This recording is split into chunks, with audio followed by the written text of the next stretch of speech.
Presiden Joko Widodo telah menyatakan bahwa kebijakan pemerintah dalam penanganan COVID-19 bertumpu pada 3 pilar utama.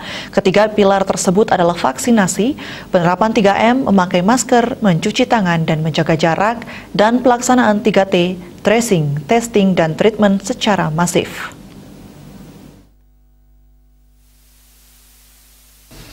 Jokowi menyampaikan untuk langkah pertama kecepatan vaksinasi terutama pada wilayah-wilayah yang menjadi pusat mobilitas dan kegiatan ekonomi. Kedua, penerapan 3M yang masif di seluruh komponen masyarakat. Ketiga, kegiatan pengetesan, pelacakan, isolasi, dan perawatan atau 3T secara masif termasuk menjaga BOR, penambahan fasilitas isolasi terpusat, serta menjamin ketersediaan obat-obatan dan pasokan oksigen. Menteri Koordinator Bidang Kemaritiman dan Investasi Menko Marves Luhut Binsar Panjaitan, 3 pilar ini menjadi tumpuan pengendalian COVID-19 nasional setelah mendengar pendapat dan masukan dari para ahli, juga berdasarkan analisis gabungan para epidemiologi dari berbagai universitas. Dalam menangani pandemi ini, menurut Menko Luhut perlu bantuan semua pihak, terutama keikutsertaan publik.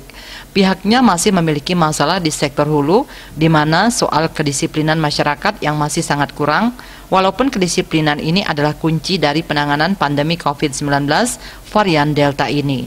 Oleh karena itu, masyarakat diharapkan memiliki kesadaran untuk berperan penuh dalam terus menjaga protokol kesehatan.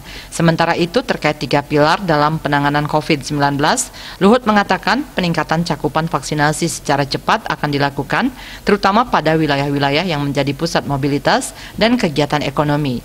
Ia mengatakan saat ini pemerintah sedang meningkatkan jumlah vaksinasi harian mencapai 1.250.000 suntikan di Agustus ini. Pemerintah sudah menyiapkan 258 juta vaksin siap suntik pada periode Agustus hingga Desember ini. Pemerintah saat ini menargetkan untuk melakukan tracing kepada 10 kontak erat per kejadian kasus positif yang sudah mulai dijalankan oleh TNI dan Polri di lapangan.